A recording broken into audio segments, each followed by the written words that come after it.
होना चाहिए, ठीक है, सब आर्टिकल भी। एक हम लोग यहाँ चर्चा करेंगे अनुच्छेद 12, नहीं अनुच्छेद 12, अनुच्छेद में 12 में क्या है? राज्य की परिभाषा है, नहीं राज्य की परिभाषा है। राज्य की परिभाषा में क्या क्या शामिल होता है जी? राज्य की परिभाषा, हाँ, यानी कह सकते हैं भारत का संघीय, नहीं इसमें इस परिभाषा में देखेंगे तो भारत का क्या है? संघीय सरकार और राज्य सरकार, नहीं फिर राज्य का विधान मंडल, विधानमंडल और जितने प्राधिकारी हैं, नहीं जितने प्राधिकारी हैं, प्राधिकारी में क्या आ गए? जितने सरकारी प्राधिकारी हैं, उसके बाद जितने स्थानीय प्राधिकारी हैं। स्थानीय प्राधिकारी का अर्थ क्या हो गया? स्थानीय निकाय, नगरपालिका, पंचायत, ये सब राज्य की परिभाषा में आते हैं, समझ गए ना, सब राज्य के परिभाषा में आते हैं। तो यहाँ पॉइंट फॉर्म में लिखेंगे, पॉइंट फॉर्म में अनुच्छेद 12 में, नहीं यहाँ पे अनुच्छेद 12 में, 12 में राज्य की परिभाषा दी गई है, राज्य की परिभाषा दी गई है और उनमें शामिल हैं, और उनमें शामिल हैं, नहीं है के बाद पूर्ण विराम और डैश दे के छोड़ देंगे, डैश देंगे, उनमें शामिल है डैश देंगे, फिर उसके बाद पॉइंट में लिखेंगे एक नंबर 1 पॉइंट, नहीं भारत की संघीय सरकार, भारत की संघीय सरकार और संसद, पहला पॉइंट है भारत की संघीय सरकार और संसद, ठीक है। दूसरा पॉइंट, दूसरा पॉइंट राज्य सरकार, राज्य सरकार और राज्य विधानमंडल, राज्य सरकार और राज्य विधानमंडल, दूसरा पॉइंट में राज्य सरकार और राज्य विधानमंडल, नहीं पहला में क्या हो गया? संघीय सरकार और संसद, दूसरे में राज्य सरकार और राज्य विधानमंडल, तीसरा पॉइंट में लिखेंगे स्थानीय प्राधिकार, स्थानीय, स्थानीय प्राधिकारी, प्राधिकारी, प्राधिकारी, स्थानीय प्राधिकारी, नहीं यहाँ पे अर्थात, अर्थात, अर्थात सभी स्थानीय निकाय, सभी स्थानीय निकाय, स्थानीय निकाय, सभी स्थानीय निकाय का अर्थ क्या हुआ? फिर लिखेंगे सभी स्थानीय निकाय अर्थात, अर्थात, अर्थात नगरपालिका, हाँ अर्थात नगरपालिकाएं, तीसरे में ही, तीसरे में अर्थात नगरपालिकाएं कौमा पंचायत, नगरपालिकाएं कौमा पंचायत कौमा जिला बोर्ड, जिला बोर्ड सुधार, सुधार न्यास, सुधार न्यास आदि, जिला बोर्ड सुधार न्यास आदि, ठीक है। चौथा पॉइंट एक और यहाँ पे लिखेंगे, चौथा में सभी, चौथा में सभी अन्य, सभी अन्य निकाय, सभी अन्य निकाय अर्थात, अर्थात वैधानिक या गैर गैर संवैधानिक, अर्थात वैधानिक, वैधानिक या गैर संवैधानिक, वैधानिक या गैर संवैधानिक, ठीक है, गैर संवैधानिक प्राधिकरण, गैर संवैधानिक प्राधिकरण, गैर संवैधानिक क्या सेंटेंस लिखे? वैधानिक गैर संवैधानिक प्राधिकरण का तात्पर्य क्या हुआ? जैसे में क्या कह सकते हैं? जो जिस संस्थान को संविधान के द्वारा अधिकार प्रदान किए गए हैं, अर्थात इसमें जितने प्राइवेट सेक्टर की कंपनियां हैं वो सब कंपनियां आ जाएंगी राज्य के परिभाषा में। समझ गए ना? जैसे ONGC लिख लेंगे यहाँ, ONGC GC comma LIC, ONGC comma LIC, नहीं जितने हैं सेल गेल जेल जो भी है, सब जो भी सार्वजनिक कंपनियां हैं सब इस प्राधिकरण में आ जाएंगे। नहीं, ठीक है जी, चलिए यहाँ तक क्लियर है। ये राज्य की परिभाषा में याद रखेंगे क्या क्या शामिल है। पहला में क्या शामिल है? भारत का संघीय सरकार और संसद। दूसरे में राज्य सरकार और विधान मंडल। नहीं, बोलिए, पहले में क्या है? संघीय सरकार और संसद। दूसरे में राज्य सरकार और विधानमंडल। तीसरे में स्थानीय प्राधिकार। स्थानीय प्राधिकारी में क्या हो गया? पंचायत, नहीं जिला बोर्ड सुधार न्यास हो गया। नहीं, उसके बाद ठीक है, चौथे में प्राधिकरण, ठीक है, चौथे में हाँ न्यास बोर्ड सुधार, जिला सुधार न्यास बोर्ड।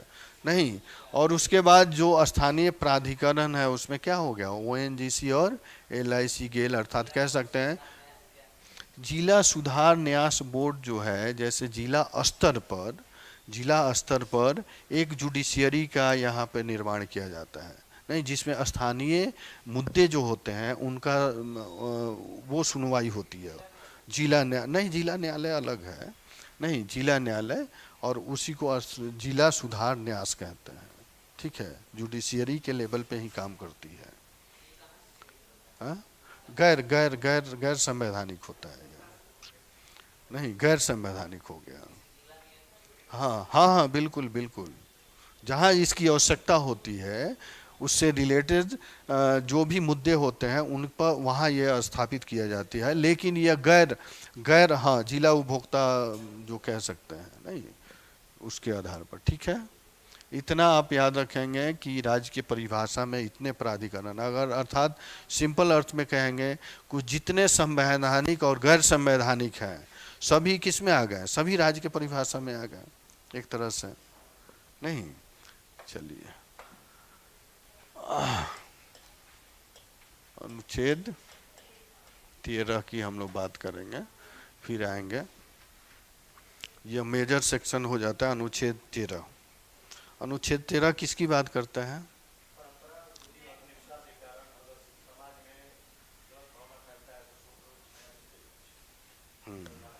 प्रावधान करता है, नहीं ठीक है। इसमें लिखेंगे अनुच्छेद 13 यह घोषित करता है, अनुच्छेद 13 यह घोषित करता है कि मूल अधिकारों से असंगत है, कि मूल अधिकारों से असंगत या उनका अल्पीकरण, मूल अधिकारों से असंगत या उनका अल्पीकरण करने वाली विधियां। अल्पीकरण का अर्थ क्या है? उनका कम करना, नहीं यह संगत या अल्पीकरण करने वाली विधियां शून्य होंगी। असंगत और अल्पीकरण करने वाली विधियां शून्य होंगी। ठीक है, ऐसी विधियां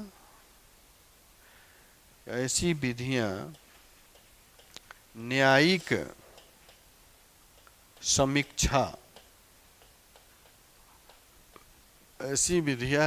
समीक्षा योग्य हैं, न्यायिक समीक्षा योग्य हैं। नहीं, ऐसी विधियां क्या है? न्यायिक समीक्षा योग्य हैं, जो जो कानून इनको अगर शून्य करते हैं तो उनको उनके लिए हम कहाँ जा सकते हैं? न्यायालय में जा सकते हैं नहीं। और इस समीक्षा के लिए हम लोग अलग अलग प्रावधान किया गया है नहीं। सुप्रीम कोर्ट में कौन सा है? 32 है, और हाई कोर्ट में 226। ठीक है, चलिए यहीं पे एक और पॉइंट में लिख लेंगे, न्यायिक समीक्षा, पॉइंट, दूसरा पॉइंट, न्यायिक समीक्षा नहीं, डैश दे करके न्यायिक समीक्षा लिख के डैश लिखेंगे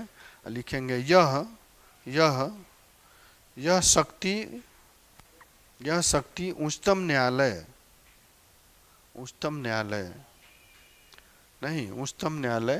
ब्रैकेट्स में लिखेंगे अनुच्छेद 32 और उच्च न्यायालय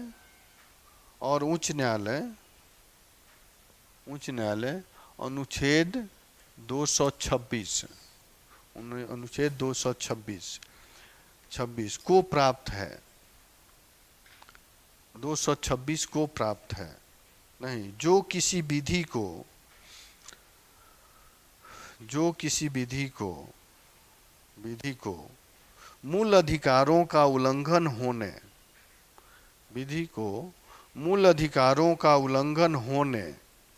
के आधार पर गैर संवैधानिक या अवैध, मूल अधिकारों का उल्लंघन होने के आधार पर गैर संवैधानिक या अवैध घोषित कर सकता है,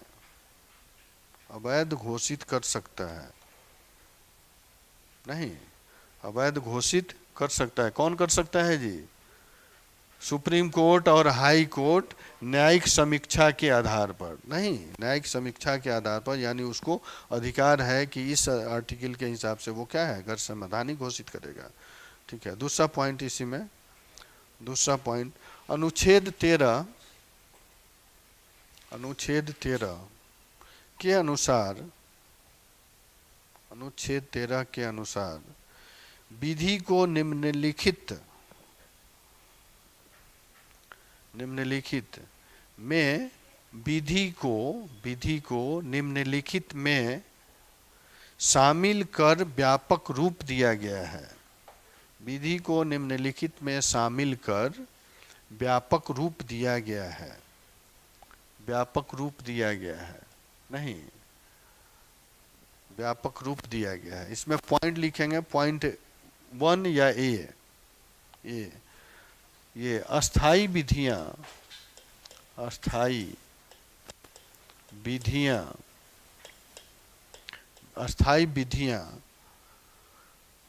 संसद या राज्य विधानमंडल, अस्थाई विधियां संसद या राज्य विधानमंडल द्वारा पारित, ये विधि को हम लोग समझ रहे हैं। वैसी विधि किसको कहेंगे? जो अस्थाई विधि हो और वह विधि संसद या और राज्य विधानमंडल द्वारा पारित किया गया हो, उसको हम लोग विधि के श्रेणी में रखेंगे। और किस विधि के श्रेणी में? अस्थाई विधि के श्रेणी में रखेंगे। ठीक है, यानी विधि के हम लोग रूप को देख रहे हैं। पहला विधि कौन सा हो गया? अस्थाई विधि। अस्थाई विधि उसे कहते हैं जो राज्य संसद और राज्य विधानमंडल द्वारा पारित किया गया हो, और वो संवैधानिक प्रावधान के हिसाब से नहीं, जिस संवैधानिक प्रावधान के हिसाब से वो विधि बना करके पारित करते हैं, उनके द्वारा अगर पारित किया गया है उसको क्या कहेंगे? अस्थाई विधि कहेंगे। ठीक है, दूसरा दूसरा पॉइंट लिखेंगे। दूसरा पॉइंट में अस्थाई विधि, अस्थाई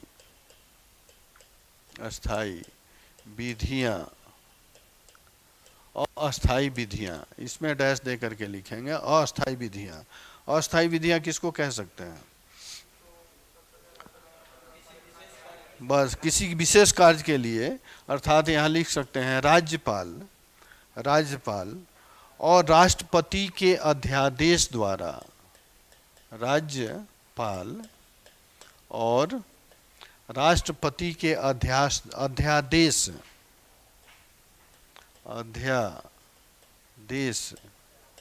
द्वारा जारी, नहीं, ठीक है जी, राष्ट्रपति के अध्यादेश द्वारा जारी, अर्थात जिस समय इसकी आवश्यकता होती है उस समय अध्यादेश के फलस्वरूप विधि बनाई जाती है और फिर उसके बाद जब वो पूरा हो जाता है तो अपने आप क्या होगा, निरस्त हो जाएगा। नहीं, तीसरा में प्रत्यायोजित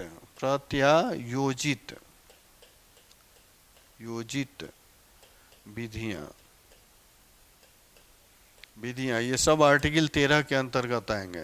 प्रत्यायोजित विधियां, नहीं, इसमें क्या होंगे, जैसे किसी एक तो अध्यादेश आ गया, अध्यादेश भी प्रत्यायोजित विधि है, अध्यादेश हो गया, आदेश हो गया, नहीं, किसी निगम के द्वारा आदेश दिया जा रहा है वो भी इसमें आएगा। ठीक है, इसमें लिखेंगे अध्यादेश डैश दे करके, अध्यादेश कॉमा आदेश, नहीं, आदेश उपविधि कॉमा नियम कॉमा विनियम या अधिसूचना, विनियम या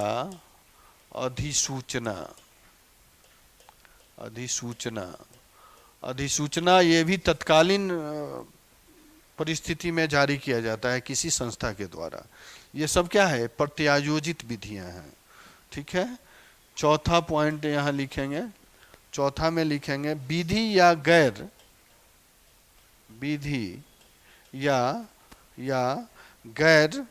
विधायी स्रोत, विधि या गैर विधायी स्रोत, नहीं, गैर विधायी स्रोत, इसमें क्या हो सकता है, गैर विधायी स्रोत, गैर विधायी के स्रोत का अर्थ हो गया जो एनजीओ वगैरह, एनजीओ जारी करता है उसको गैर विधायी स्रोत कहते हैं, समझ गए ना। इसमें क्या हो सकता है, जैसे बहुत सारे एनजीओ हैं ये जन कल्याण की भावना से काम करते हैं ना, जन कल्याण की भावना से काम करते हैं, और जब तत्कालीन परिस्थिति में अगर उस तरह की जो आवश्यकता होती है तो वो अपना नियम कानून बना सकते हैं जो स्वतः लागू होगा उस समय, समझ गए ना। हाँ, तो इसमें लिखेंगे विधि डैश दे करके, विधि को बल प्रदान करने वाली, रूढ़ी या प्रथा, बल प्रदान करने वाली रूढ़ी का अर्थ क्या है, जो बहुत सारे सामाजिक प्रथाएं हैं जो वर्षों से चली आ रही हैं, नहीं, उसको भी मानना होगा। रूढ़ी और प्रथा वो इसमें किस में आएंगे, ये गैर विधि में आएंगे। इनको संवैधानिक सूची में नहीं रखा गया है, संवैधानिक प्रावधान इनको नहीं है, नहीं, लेकिन सामाजिक मान्यता है, बहुत सारी परंपरा है, रूढ़ियां हैं जो वर्षों से चली आ रही हैं, वैदिक सभ्यता संस्कृति से चली आ रही है। कुछ संस्थाएं जो हैं वो मानती हैं वर्ग विशेष को लेकर के, नहीं, हिजाब वाले मामले पर क्या है, ये तो परंपरा ही है ना, परंपरा है तभी विरोध हो रहा है, और उसको बैन करने के लिए स्पेशल प्रावधान लाना पड़ेगा, संशोधन करना पड़ेगा, नहीं, तो वो कब होगा, जब गवर्नमेंट पूरी मेजॉरिटी में होगी, नहीं, तो वो ये क्या है, वो परंपरा है और रूढ़ी से ग्रसित है, इसलिए उसको हम लोग क्या कहेंगे, गैर विधि कहेंगे। ये सारे जो है आर्टिकल 13 के तहत क्या होते हैं, संचालित होते हैं। ठीक है, हम बल प्रदान करने वाली रूढ़ी या परंपरा, हाँ, पैराग्राफ चेंज करेंगे, उपर्युक्त का तात्पर्य क्या हुआ, ऊपर जितने हमने चर्चा किए, उपर्युक्त में से किसी को न्यायालय में मूल अधिकारों के हनन पर, उपयुक्त में से किसी में किसी में को न्यायालय में मूल अधिकारों के हनन होने पर चुनौती दी जा सकती है। मूल अधिकारों के हनन मीन्स अगर रोकता हो, वो मूल अधिकार प्रयोग करने नहीं देता हो, हनन में चुनौती दी जा सकती है। के हनन में चुनौती दी जा सकती है पूर्ण विराम। और अवैध घोषित किया जा सकता है, अवैध घोषित किया जा सकता है। ठीक है जी। हम लोग क्या देखें, देखिए आर्टिकल 13 में विधि का डिफिनीशन दिया गया है, और इस विधि, उस डिफिनीशन, उस परिभाषा के अंतर्गत ये सारे विधि आते हैं, समझ गए ना। लेकिन ये सारे विधि जो है अस्थाई विधि है, और ये प्रायोजित विधि है, अस्थाई विधि है। ये सारे विधि अगर किसी व्यक्ति के मूल अधिकार को रोकते हैं, अवरुद्ध करते हैं, बाधा डालते हैं मूल अधिकार के प्रयोग करने में, तब वह व्यक्ति कहाँ जा सकता है? न्यायालय में, उच्च न्यायालय और हाई कोर्ट, सुप्रीम कोर्ट में जा सकता है, और वहाँ उसकी समीक्षा हो सकती है और इन विधियों को रोका जा सकता है। ठीक है, चलिए दूसरा पॉइंट इसी में लिखिएगा। नेक्स्ट पॉइंट, इस तरह अनुच्छेद, हाँ, इस तरह अनुच्छेद 13 घोषित करता है कि, इस तरह अनुच्छेद 13 घोषित करता है कि संविधान संशोधन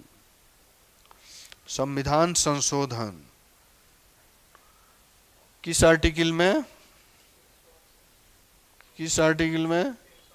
हाँ, संविधान संशोधन ब्रैकेट्स में लिखेंगे अनुच्छेद 368 को विधि नहीं, संविधान संशोधन को विधि नहीं माना जा सकता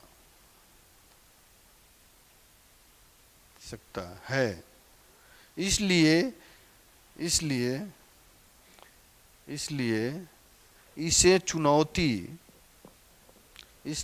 चुनौती नहीं दी जा सकती है।